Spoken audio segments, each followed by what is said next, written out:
All right, we are live.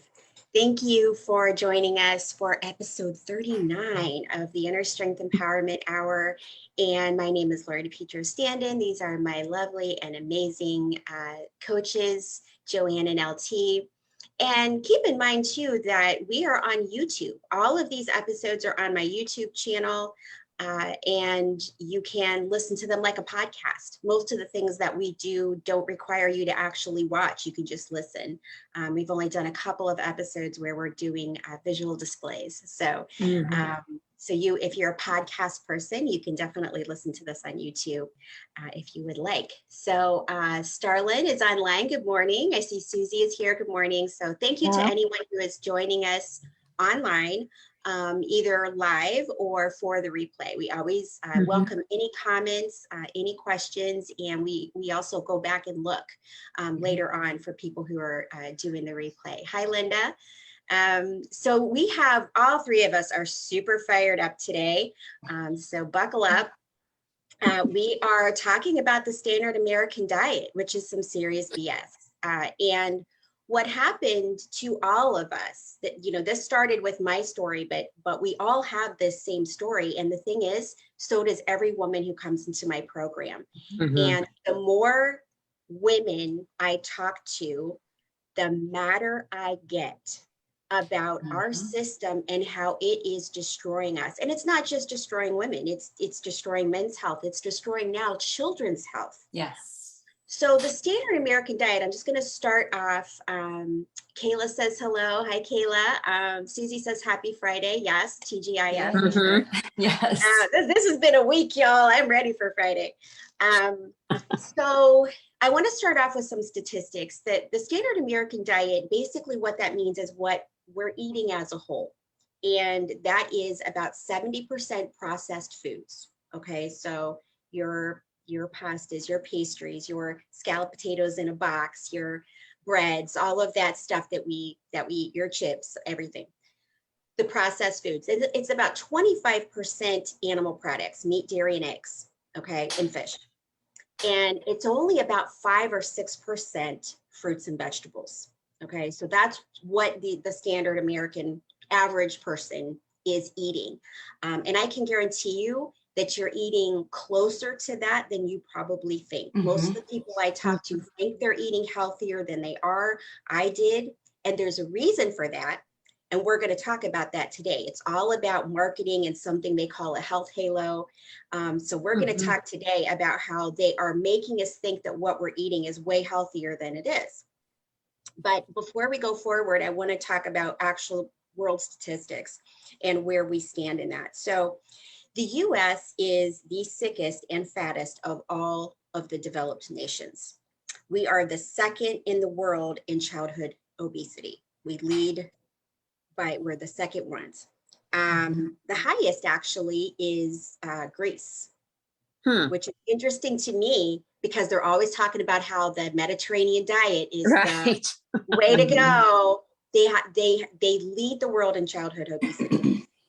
We have the highest rates by far of bariatric surgeries, so gastric bypass, gastric sleeve. We have one of the highest rates of hysterectomies, as well as the death of birth mothers right after giving birth of all of the developed countries. Approximately 500,000 hysterectomies are performed in the United States every year. 1 in 3 women in the United States will have a hysterectomy by the time they're 60. This is about 4 times the amount of Britain. We have 4 times the hysterectomies of Great Britain. Why? We're second in the world in suicides, only behind Russia. And that's a sad statement, y'all. Yeah. Third leading cause of death after heart disease and cancer is medical error.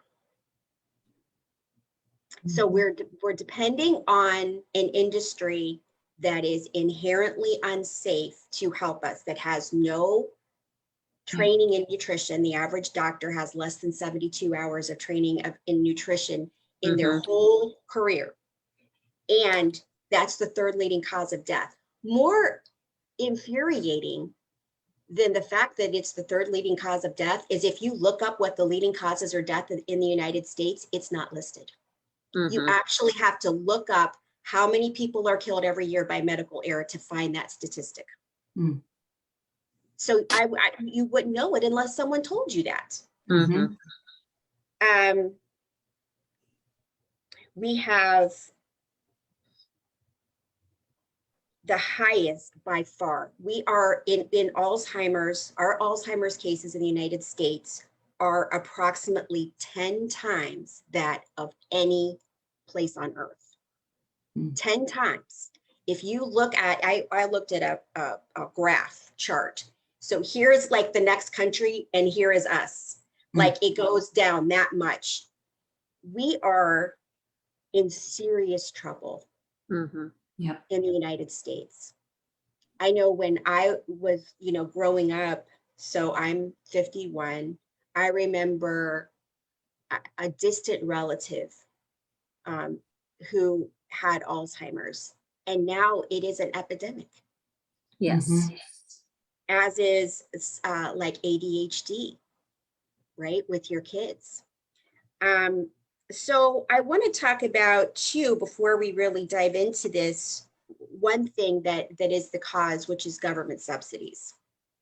So a government subsidy, as many of you may know, is when the government actually pays for, it pays into an industry so it can get profits back. So the government subsidies are almost all meat and dairy, grains, GMO grains, genetically modified grains like wheat, corn, and then also genetically modified soy. 11% of our subsidies go to alcohol and sugar. And I'll talk about why that's a problem here in a minute. And 3% go to nuts, legumes, and fruits and vegetables. So this is why when we're going to talk about this, these are the things I want you to remember. This is the umbrella that it's all under, because what happens is that the government is actually, so for instance, Got Milk, right? So that was a huge, right? That's everywhere. So part of that advertising is paid for by the government because they get a kickback every time somebody buys milk. So so even though the dairy industry has been losing money and actually going downhill for years, they keep promoting it because they're still making money off of it. So like every time, like you go into your kid's school and you see those Got Milk posters, our government gets a kickback every single time a child gets a milk carton. So these are the kinds of things that are happening. And unless you investigate this yourself, like I did, like some people are starting to do now, you can read, there's great documentaries out there like What the Health. I just watched Super Size Me Too last night, and Joanne's recommendation, which is all the stuff I already knew, but it's still, every time I have to watch it, it's depressing. But all of these things are available to us. And that's what the guy actually says in the documentary, is he's like, all this information's available. Consumers just aren't looking for it. They can Google anything they want and find out the truth, but they'd rather not know. And they're just not, they are blissfully ignorant. And the government counts on you to be blissfully ignorant. So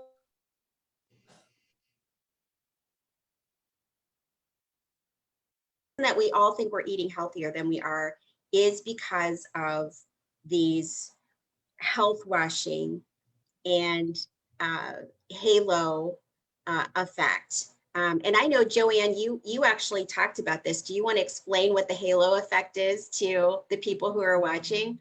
Sure. The halo effect is something, it doesn't just apply to food. It's something in psychology where when you see something that, like, say, for instance, a person, if we see somebody who's attractive and, is dressed well and looks pretty, we automatically think that person's intelligent.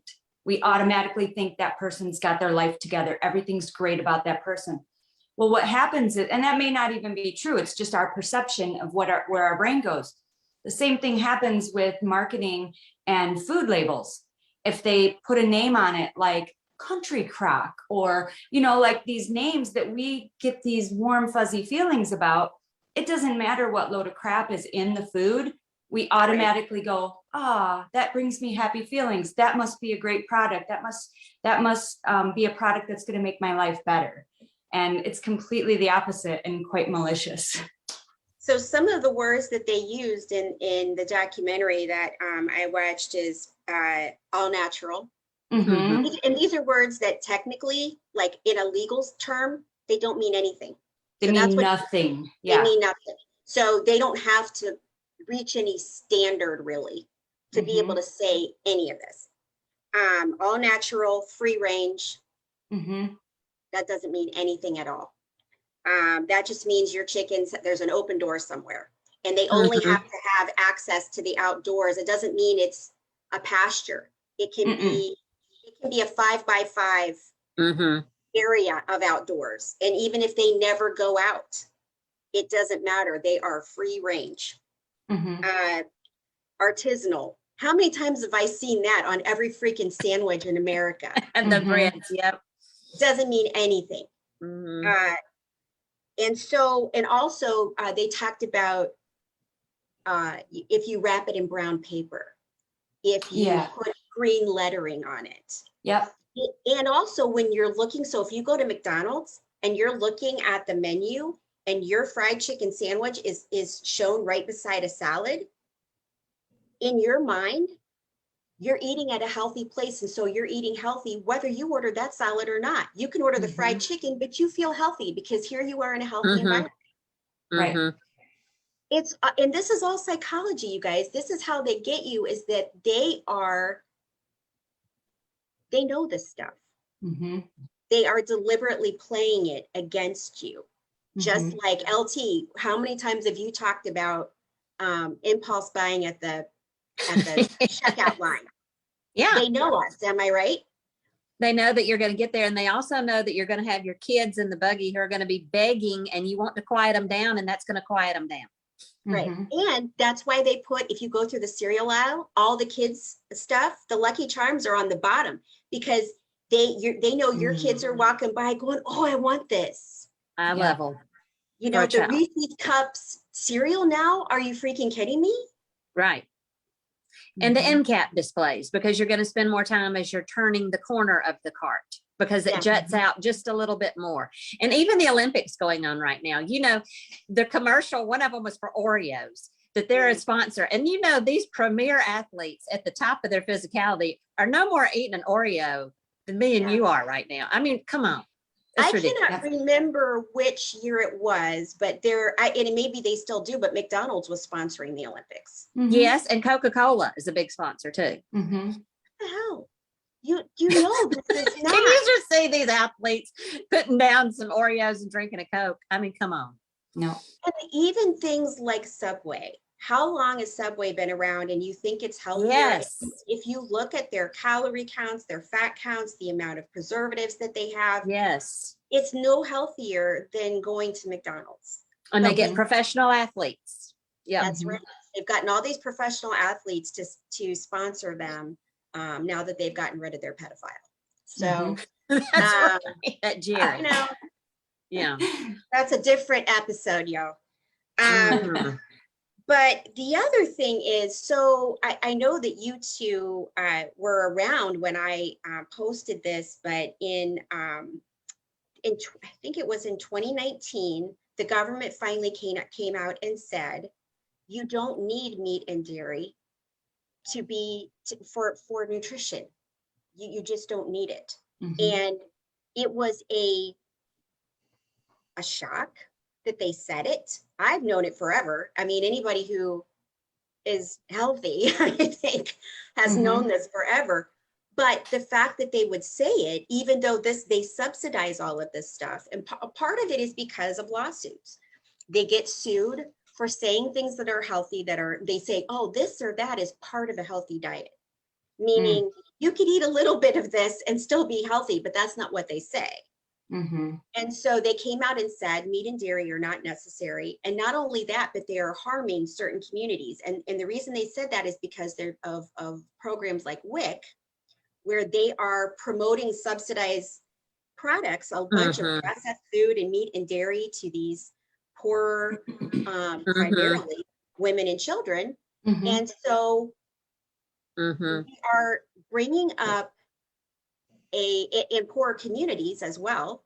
And Mhm. so now those communities have higher rates of obesity, heart disease, diabetes, cancer. So they're getting sued for this. And so they have to come out and say, well, it's not really healthy. It's not, you don't need it. But they don't, it doesn't change public perception because they're not doing an ad campaign about it. They're not putting out broccoli as the way to go.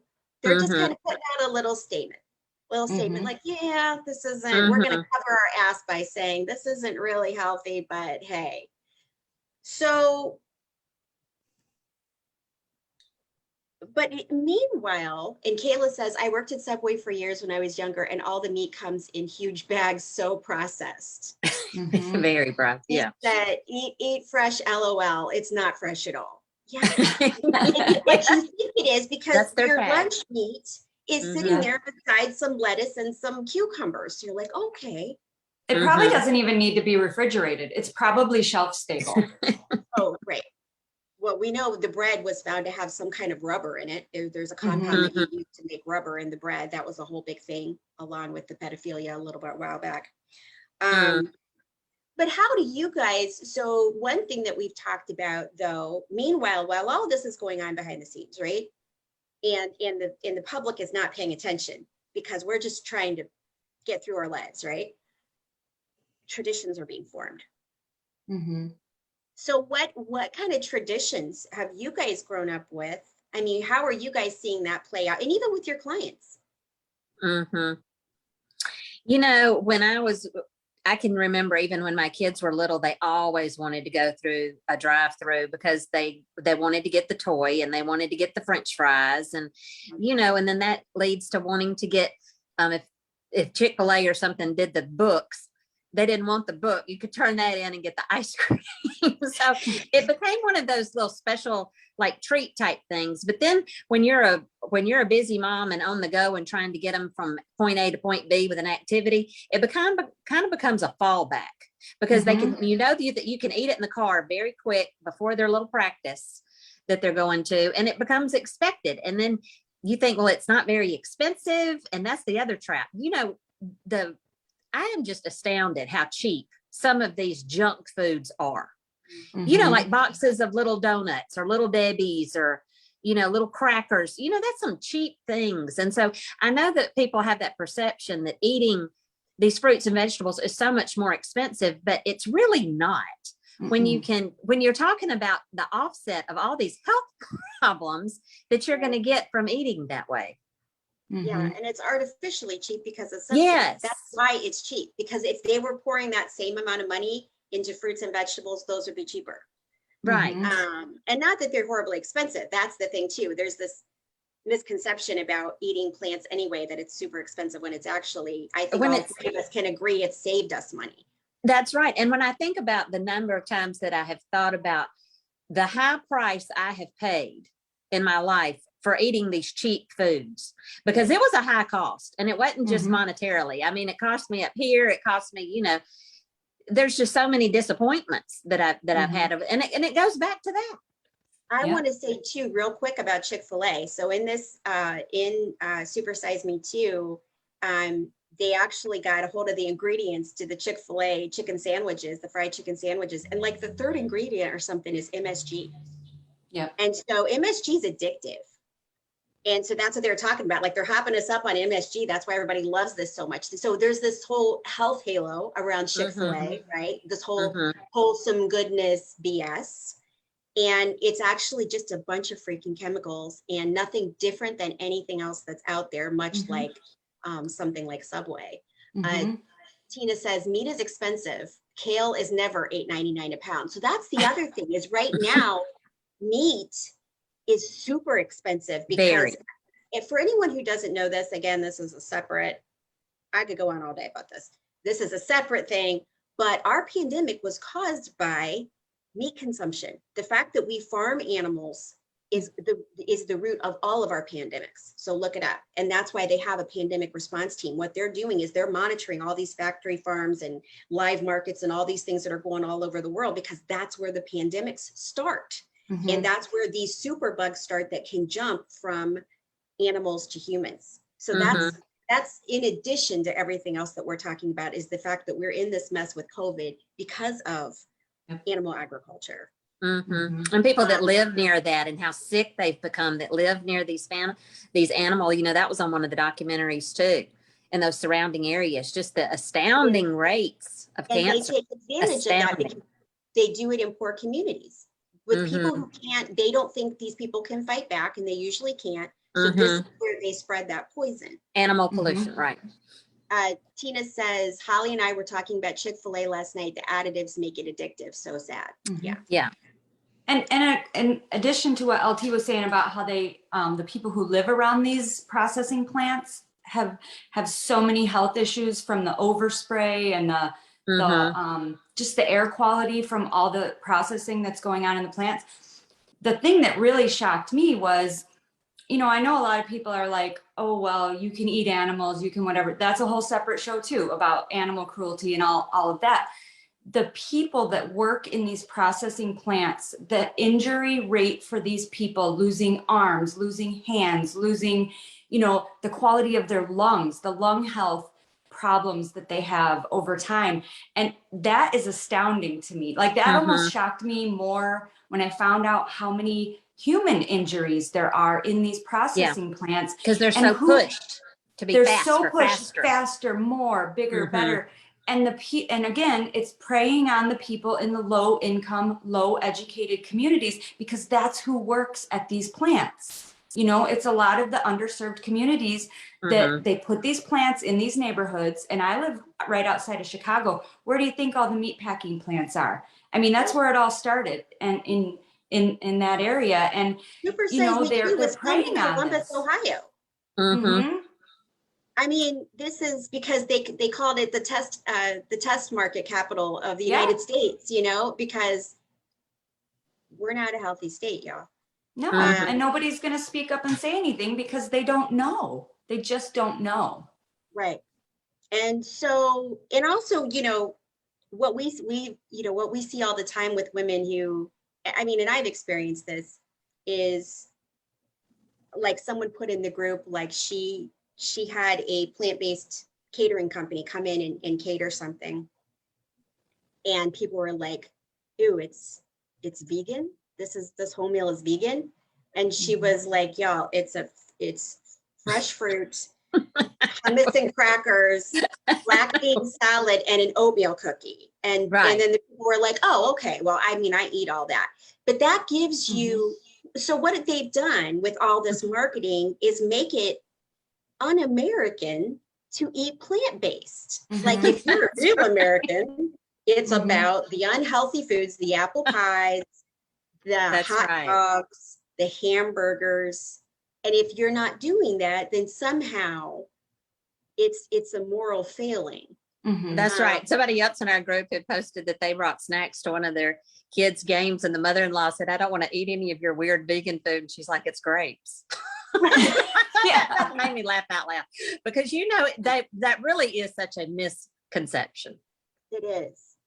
And I mean, I see it. We joke about it in the plant-based communities. People will be like, you know, some people, you know, they'll be like, yeah, my sister was like, I don't eat that vegan food. And I was like, have you not had a peanut butter and jelly? Like a pasta salad, like you can make everything. There's a lot of things people eat that are plant-based, and once you put that label on it, it's somehow off-putting. And I think that's all marketing has made us think that that's not healthy. If you're not eating a juicy steak, you're doing it wrong.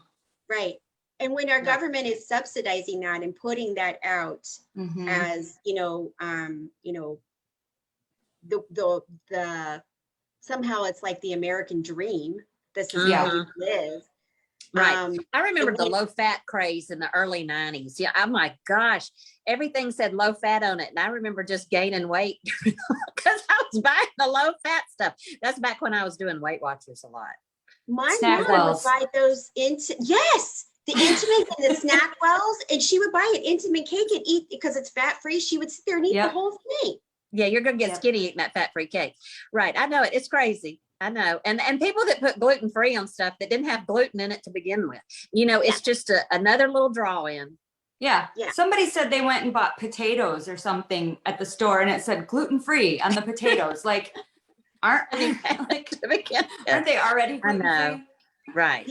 So in the documentary last night, he was saying how the standard chicken that is farmed in America, which that again, a whole other show because it is absolutely awful the way they have genetically modified these chickens. They slaughter them at 6 weeks. Mm. Because that's the amount of these so to compare that to a human, they have modified these animals so much that compared to a human, a baby would be at 6 weeks old would be 600 pounds. Mm. And so what happens is these chickens can't even walk by the time that they're so sick, and many of them have heart attacks, but they're fed pork to fatten them up. And these are insectivores and herbivores. These are not, these animals don't go around eating a bunch of meat. So it's just this unhealthy, but if they have 5 feet of access to the outdoors, Free range. free range.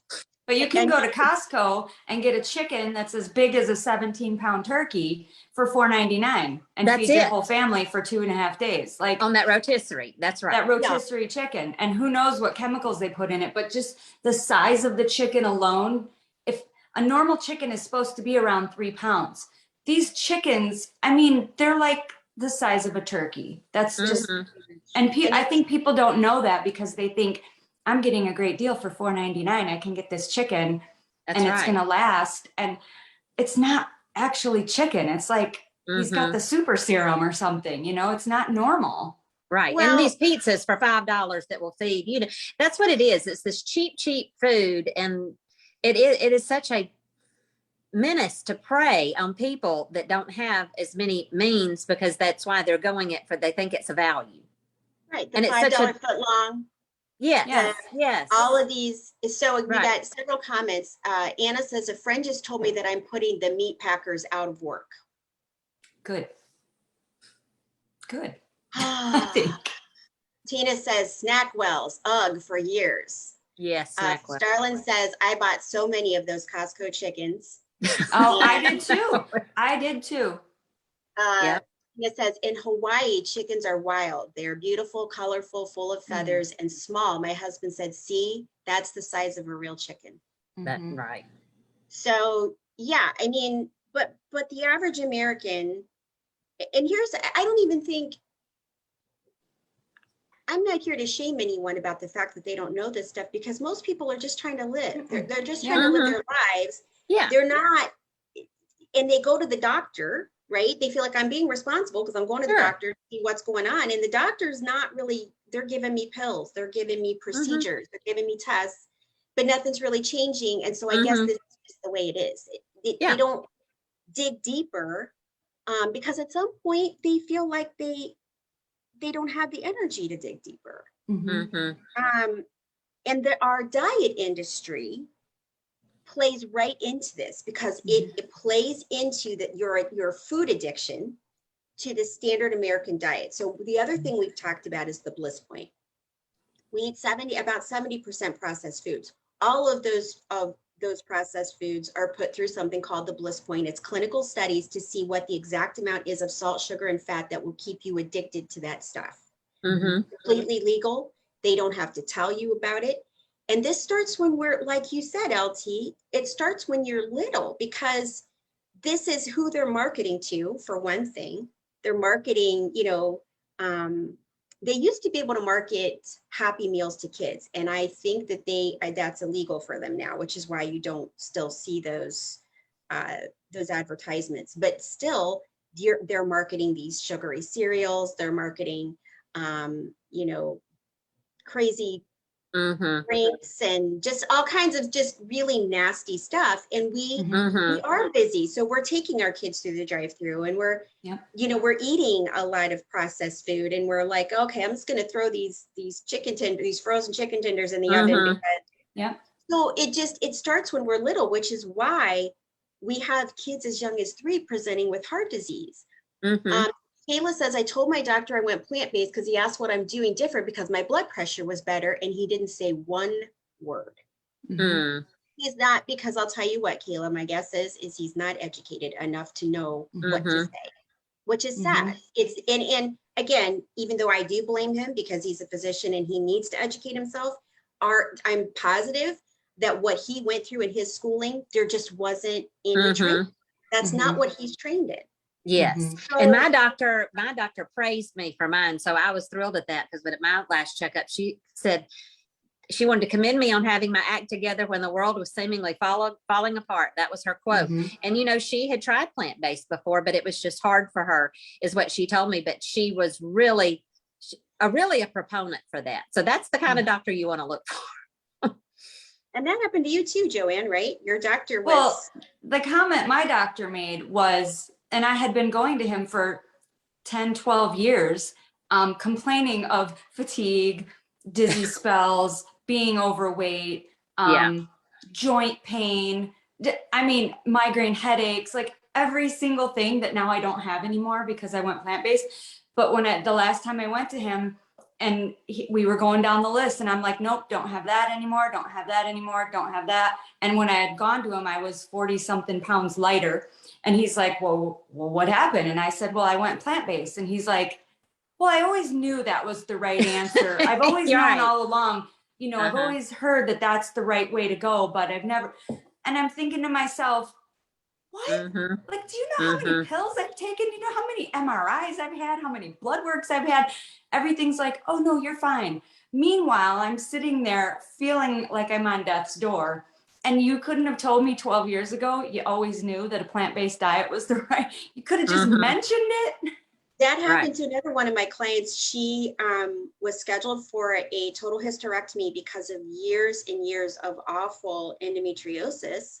And she scheduled it for 6 months out because she was a high school principal and she wanted to schedule it during a time when she knew she was going to be out of school. And I said, listen, why don't we just try my plan for 6 months? Just try it for these 6 months. The worst that's going to happen is you still have to have a hysterectomy, right? So not only did she lose a considerable amount of weight during that time, but they didn't, and here's the thing, before she went under the knife, they never even examined her. They just assumed that she was in the same bad shape that she had been in. They get in there. The next thing she knows, she's waking up from anesthesia and the doctor's like, what have you been doing? We didn't do the hysterectomy. What has happened? And she's like, well, I've been following this plant-based diet. And he's like, you know, I've heard that can really help. Yeah. Right. Right now. Like and she wasn't even like, she wasn't as angry as I was. I was like, all of this and this is what he has to say to you? Like, I would have flipped out on this guy. So, and that's the thing is like, they're hearing this stuff, but that's the part I blame them for is that they're not investigating it and finding out for themselves. And especially when there's big organizations like the Physicians Committee for Responsible Medicine, which is 15,000 doctors who do know, you know, so it is, the tide is turning. But our diet industry is actually playing into this food addiction by making all of our diet plans centered around meat, dairy, and a lot of processed crap. So you think about like Weight Watchers. Yeah. Weight Watchers is subsidized by the Dairy Council, which is why if anyone who's been on Weight Watchers knows that they recommend 3 servings of dairy every day. You got keto, which is all meat and dairy. You have Jenny Craig and Nutrisystem, all these processed meals, highly processed stuff. Highly processed that always has this little kind of dessert element to it too. Yeah. Yeah, you got the Slim Fast, you know, which is dairy based. You've got the Beach Body, so you've got these shakes that, you know, so it's Atkins. Yeah, it's all based on the standard American diet. And because it is an addictive diet to begin with, this is what happens. You go on this diet and you do well for a while, and then you crash and burn. And this is how we end up. And the thing is, both dairy and alcohol. Okay, so the two main catalysts for breast cancer are dairy and alcohol. The Susan G. Komen Breast Cancer organization is subsidized by the Dairy Council, and they recommend that you consume dairy. There's Harvard studies, there's all kinds of studies saying, and even now, any reputable doctor that you get will tell you not to eat dairy if you have breast cancer or if you're recovering from breast cancer, but they are still promoting it. That's right. Can't you just picture that little pink ribbon on those yogurt cups, tearing it off? All the everywhere. Pink lids, the pink foil all the pink lids. Yeah. On donuts, they'll put that pink thing on anything. That's right. And if you look at what their CEO is making, it's something like $500,000 a year. It's crazy. So there is a lot of BS going on out there that you have to look under the surface. And one thing I did want to mention, Starlin says, my doctor recommended keto. So I hope that everyone, if not, scroll back a little bit. A couple days ago, I put out an article about keto that I did not write. This is just what they're finding out about how dangerous this diet is, which I have been saying for years. And again, topic for another day. Keto alone is a topic for, like, that's a whole day right there. But it's not, bacon is not healthy for you. There is no amount of pork rinds that are going to cure your health. Pork rinds. I mean, just the stuff that is in this, and some people will be like, well, you do vegan keto. Really? Because it still puts you into ketosis and your body is not meant for that. It's just hard on your system. But anyway, scroll back a little bit when you're done here, and you'll be able to see that article. What I want to talk about really quick was alcohol subsidies, because our government subsidizes alcohol. In 2019, it was estimated that 14.5 million people ages 12 and older had an alcohol use disorder. So either binge drinking, alcoholism. 25.8% of people aged 18 and older reported binge drinking in the past month. In the US, the economic cost of excessive alcohol use is estimated to be around 29 billion. And with 179 billion of lost productivity costs in the workplace, $28 billion in medical costs, $25 billion in criminal justice costs, and $13 billion in motor vehicle collisions, which I'm sure a lot of those are deaths. So, and this is, our government subsidizes alcohol. They're promoting alcohol, and they're getting a kickback when you buy it. Why? And the abundance of it is just astounding to me. I know that my Target in Mobile was renovated not long ago, and I'm talking the entire front right section is nothing but an alcoholic section. It's you walk in, it's the White Claw, it's the freeze pops, the alcohol freeze pops, as soon as you walk in the door. Right. And these gas stations, just rows and rows of wine. And I think, who is really buying? I mean, the volume is just astounding. That's what I can't get over. It's the volume. Right. Well, and I saw there was a post the other day about how buy a bottle of wine. It's this organization where you buy a bottle of wine and money goes to the Cancer Society. Oh my God. And I'm like, alcohol is known to cause cancer. Like, what? This is just the craziness. This is the craziness. And what we said is, if you had a little bit of a drinking problem before COVID happened, you probably really have a drinking problem now, because whatever you had going on during COVID probably got exacerbated a little bit. Right. Yeah. There's been a lot of low-key alcoholics made out of COVID. You're right. But our society makes that okay, though. Our society makes drinking wine every day okay. Mhm. even though, you know, and they'll even come out with little studies like sponsored by, you know, the wine industry that'll be like, Uh-huh. oh, you know, eat red wine every day is healthy for you. I have Mhm. never met a single person, a single woman who has benefited from the fact that she drinks red wine every night. It's keeping her overweight. It's keeping her metabolism That's down. right. He's bloated in the face, like all of this stuff. And is like, I talked to someone who her thing was beer. She loved craft beer. And she sent me, she said, I don't understand why I'm overweight. She's like, I can't, I don't get it. She sent me her diet and, you know, a log of what she ate for a week. And I was like, this looks really good. I'm like, so what are you drinking? And she's like, you know, water, this and that. And then she's like, and then I have a couple of craft beers every night. And I was like, that's what it is. That's She, Yeah. I mean, so she stopped doing that for, I mean, just give it a week. She stopped doing it for a week. She was down 7 pounds already. mm-hmm. I mean, it just is, but it's rampant. Rampant. And the Yes, fact and that it's glamorized and it's celebrated and everything's a celebration, and bring a bottle with you when you go to somebody's house. Yeah. And it Right. also goes back to that we have, as a society, and it's a very much an American thing, we are so overwhelmed because we are the bigger, faster, more kind of society.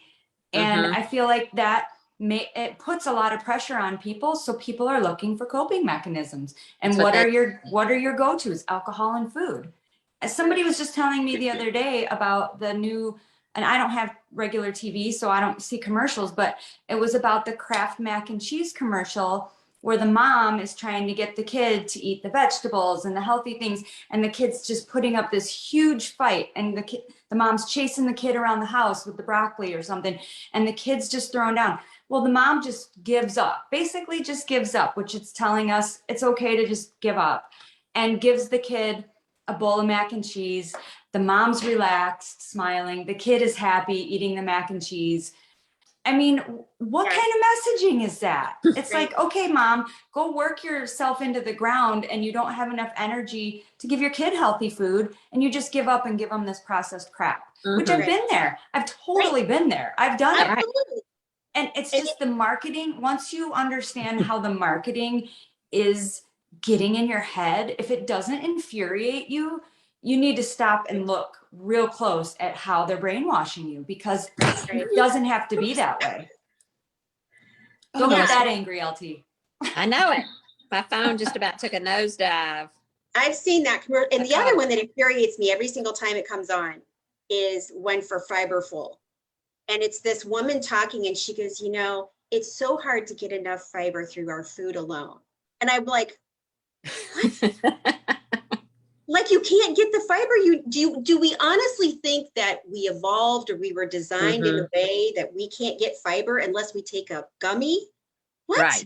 What is she like? This is just false. It's just false. Mm-hmm. And so she's like, you know, you eat this gummy and now you've got your fiber because, geez, you can't get it through food alone. That's right. Mm-hmm. You might not be eating stuff that has fiber in it, but can you get your fiber through food alone? Absolutely. Mm-hmm. Yes, and America Absolutely. is obsessed with celebrity. So anytime you have these celebrity endorsements for any of this, that's why there's so many popular A-list names hawking this stuff. I know. And that's sad. And Shaq is half of them, by the way. Shaq will, I swear to God, Shaq will promote anything. John and I joke about it all the time. Every time a commercial comes on, it's Shaq. Like, I'm just like, man. The general life, right. Yeah, really anything. And like, we may contact him about the plant powered chef. But yeah, but yeah, that's the thing is like, you know, it's dollars for them. That's right. It's dollars and name recognition for more popularity. Yeah. And I'm sure they're getting millions to have their name. Millions. Right. And they don't have to believe in the product, use the product, or anything else. No, and they probably don't. They probably never even tried some of these products that they're endorsing. Right. And we know that celebrities, when they're doing all these like food commercials or whatever, if it shows them eating it, they have a bucket right next to them. They don't swallow it, they spit it out.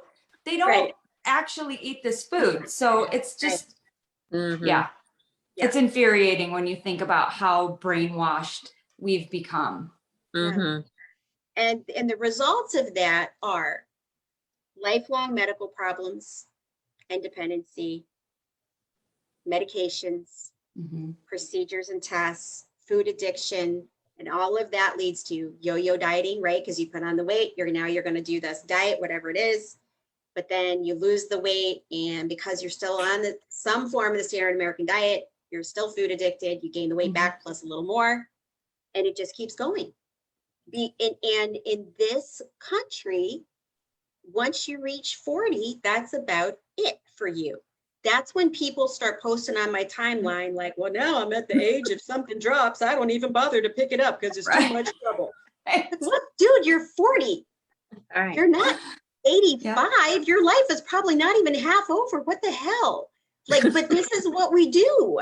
Right. And we try to act like, and then as you guys all know, my love and respect for AARP, who decides when I'm 49 to start sending me stuff about estate planning, getting more Medicaid, funeral planning and everything else. It's like they just make you, it's like they're normalizing the fact that you feel old and that you're sick. And they're like, all right, well, this is how it's going now. So this is what you need to do to prepare.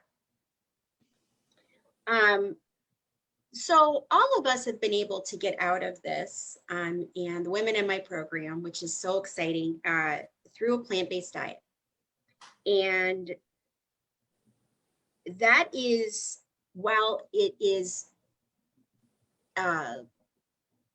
promoted as extreme, when you actually look at, if you were to go to the USDA.gov food plate, it says you should be eating 50% fruits and vegetables every day. You go to the recommendations, it actually says you don't really need meat and dairy to be healthy. And in fact, it can be unhealthy for you. So it's not different than the actual dietary recommendations when you say a plant-based diet, because that is what is what everyone knows is the healthy way to live. It's just not what's being promoted to us. That's what makes it seem extreme, because the science is behind a plant-based diet, even with the government, if you go right to their page. So the way that we do this, and you guys can talk about how this helped you with your food addiction, is the first way that we do this is 5 days where you just transition. It's not, well, your body is transitioning. You are doing a combination of juices and fresh food, but it only takes about 5 days to get that crap out of your system. And you feel so much different. Now, we've also done, and you can look this up, you guys, if you go to the guide section, we've talked about leaky gut and how your gut health is affected by all of the crap you're eating, and how quickly you can turn that around with the right way of eating. So that's again another separate topic, but that's what's going on when you're doing this. Those 5 days, that's what's really helping to get that process started. But if you guys want to talk a little bit about, how food addiction has affected your life, and then what you experienced just from getting out from under that kind of oppressive regime of waking up thinking about food and going to bed thinking about food and not being able to stop. Here's the thing. When you are under the spell of food addiction, that is exactly what you do. You promise yourself all kinds of things that you're going to stop, and that tomorrow's going to be a better day, and this weekend's going to go a little bit different, and Monday you're going to be right on it. But you're just so pulled to it and so drawn to it that you keep making the same mistakes over again. And I know that it's a comfort and it's a fallback for a lot of people, and they lull themselves because it kind of can take the edge off, or it takes your mind into a lulled area. But if you really think about it, this is what you're going to get from it. You're going to get a bunch of heartache. You're going to get a heavier numbers on your scale. You're going to get bigger pant sizes. You're going to go through some depression, some sadness, some anger, because a lot of it's internal. Because what is wrong with me? Why can't I get this right? Why can all of these people do it and I can't do it? Why can't I have the self-control? Why can't I, and why can't I? I mean, fill in the blank with whatever you want to think. But that's what I thought for years. And so it led me down a spiral, and it made my relationships with people not what I wanted them to be, because they were getting it's that byproduct of your anger. That's really, Mhm. but you project it onto somebody else. And that's why you want everything to be in line with other Can I people, ask you because you're too, not in line. would you have said at that time, I'm addicted to food? No, I would have never said that I was addicted to food, because That's addiction was something for people that were on drugs. right. And it was for something that was real seedy. I'm addicted Yeah. to porn. I'm addicted Right. to Yeah, drugs. right. I'm an alcoholic. Right. Right. No. And this is because everybody eats. And so, but yes, looking back clearly now, it is definitely an addiction to that sugar, salty fat. It's exactly what it was, and drive-throughs and repetition and falling into patterns. But like I say, these patterns can be easily broken, and can be broken quicker than you think that it can. And then you can have your cravings be towards these healthy foods. And really, what am I going to get from that, instead of being all this, this sad, miserable, breaking promises to myself? You're going to get better doctor's reports. Your pants are going to fit better. You're probably going to need some new pants. Your scale's going to go down. Your cholesterol, your blood pressure, your self-worth, your feeling of accomplishment, your feeling of, I'm not different than everybody else. And all I needed to do was make some choices. And my gosh, I have the power of choice. Do not underestimate your power of your choice. And you can do one day at a time. Don't borrow from yesterday. Don't look ahead to tomorrow. Do it one meal at a time, and you can build a life that way. And it's going to happen quicker than you think. Right. What about you, Joanne? I know that you were having the same struggles. Well, and I agree with LT. Like, I grew up with a lifetime of having addicts around me, drugs, alcohol, all of it. And I would have never put myself in that category, because here I was trying, I was like, I'm not going to be addicted to alcohol. I'm not going to be addicted to drugs. And I wasn't, but I was addicted to food and I didn't know it. But every time I was trying to eat better and I don't know any alcoholics that were trying to get better. I didn't know any drug addicts that were checking themselves into rehab, but I was checking myself into, I'm going to buy organic. I'm going to buy this. I'm going to join this program. So that, to me, I was like, I'm not addicted. I just need to lose weight. Well, what happened over time is exactly what LT says. You start to turn that in on yourself, because when you do have that chemical addiction of all of that junk food, it makes your body physically unable, like the connection between your body and your brain, it makes you completely unable to move forward, because you're so stuck in that cycle of, I feel like crap every minute of the day. And so for this 2 hours that I have that I don't feel so much like crap, let's go get a pizza. Because I only have that 2 hours to spend with my kids, and I got to help them with homework. I got to help, get baths for everybody. I got to do laundry.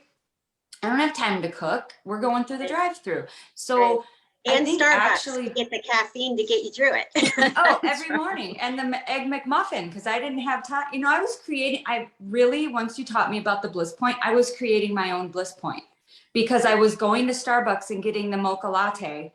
And then I was going to McDonald's and getting the sausage McMuffin, the salty and the sweet and the chocolate and the caffeine. Like, I was and then you'd have your up by 3 o'clock 8 a.m. Three Musketeers. Remember, and then 3 o'clock, the Three Musketeers I was getting at 3 o'clock every day.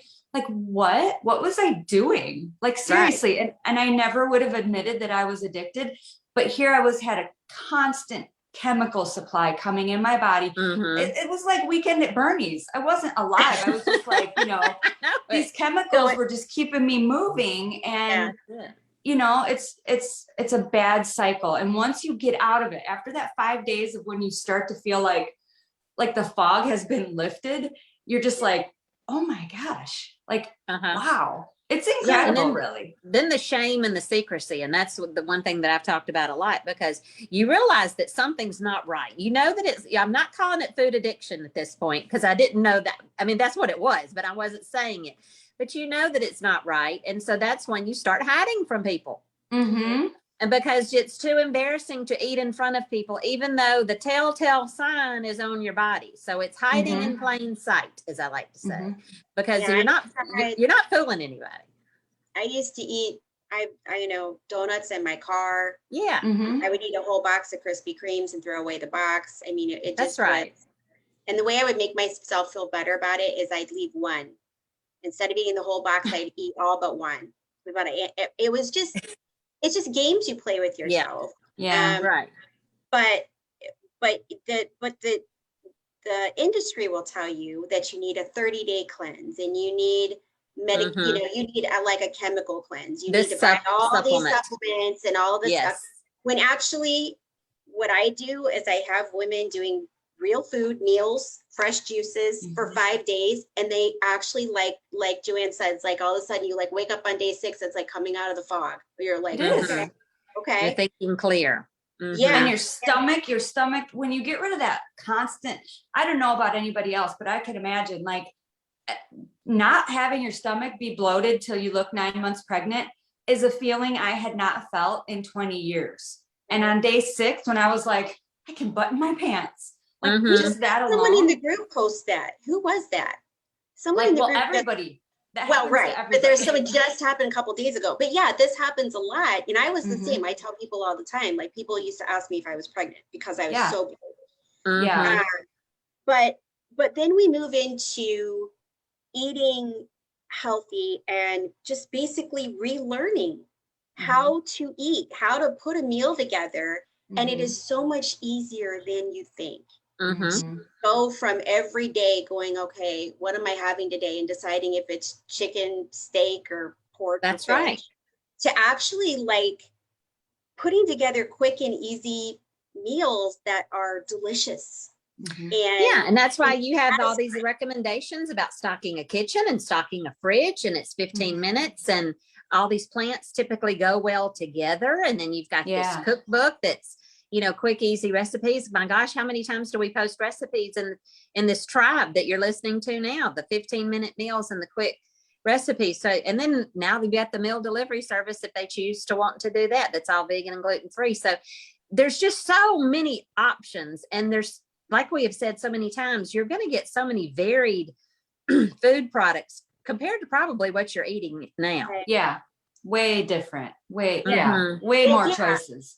I think that people, like, it really isn't, we're going back to like that, you know, perception that just because you're plant-based, you're eating a bunch of grass and you know, I mean, it really is like, the bulk of what I eat is not salads. I don't eat a salad all the time. I actually mostly don't eat salads, and I post my food and you guys have seen it. But that's the thing is I'm a big eater, first of all. I eat at least as much as my husband, if not more. And that's one thing I love about eating this way is I can eat a lot of food. You can have volume. Yeah, you can have volume of food, and it's not all kale. That's so right. For all of you out there going, yeah, but it's all kale. I know, I see you. Karen is in my program. She says, I am off my blood pressure meds now. So we hear that a lot, and that's very exciting. I know that happened with you too, Joanne. Linda says, and I didn't have to get on them, but I was 2 seconds away. My doctor wanted me to be on cholesterol and blood pressure. And then after I told him I wanted to try this, and then after 6 months, I went back for my check because he wanted to see me again and said didn't need them. Yeah, but I already knew I didn't need them by that time. Right, exactly. Linda says it's hard being overweight, but harder to admit that you're addicted to food. #shame. That's it. And it is. But here's the crazy thing about this society, though, is that it makes you addicted to food, and then it shames you because you're addicted. And then you're so ashamed that you can't get the help that you need, but you're still stuck in the cycle. So it's no wonder that this is the situation we're in. The whole point of us doing this live stream is to help you understand that it is a conspiracy against you. Absolutely. And you can get out of it if you really want to. That's all you have. That's the only thing that has to happen here is you actually have to say, I choose to get out of this. And then we can help you after that every step of the way. Yeah. You have got to do something different. You cannot expect different results doing your same old routine. And you've got to be willing to take a chance. And we're telling you that it's not as scary and it's not as hard as you may think. And then we've got a group that's going to support you and lift you up and kind of walk you through it.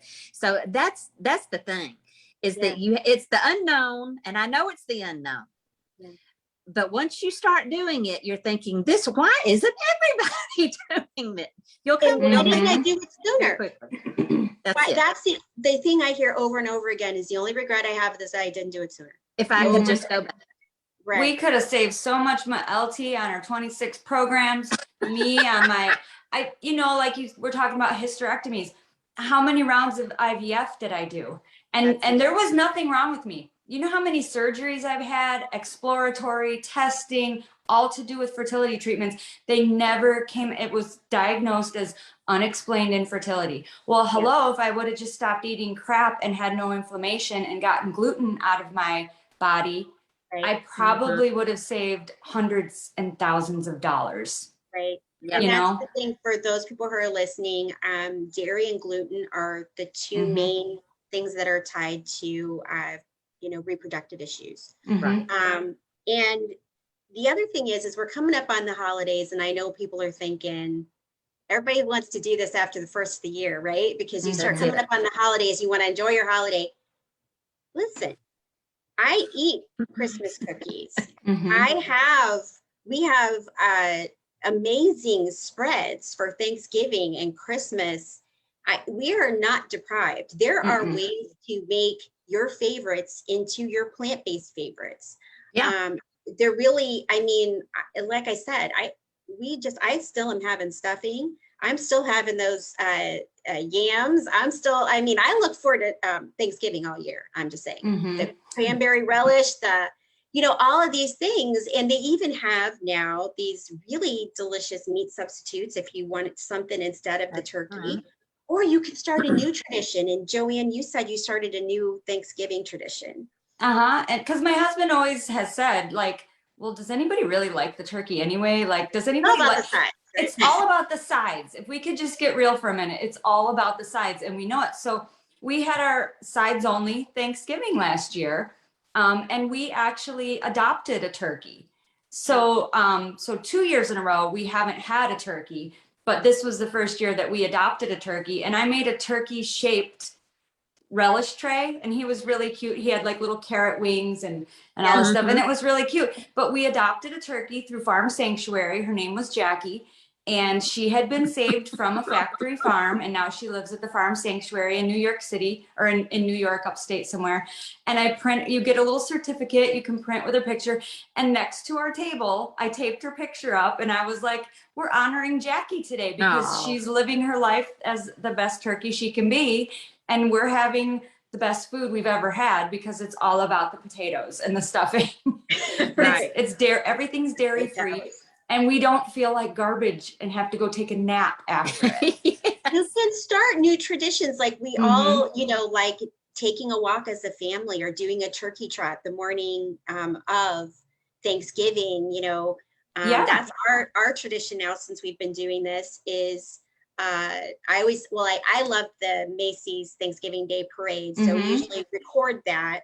But I'll get up and we'll take a walk as a family, or I'll do like go do a run, like a turkey trot or something, come back and play the parade while we're making the food. And it's just, you can start new traditions. And when you don't have to get up at 5 a.m. to stuff the turkey and make sure it's baking and baste it and all, like you can go out and do a turkey trot in the morning, have all your sides made the day before, and pull them out and eat.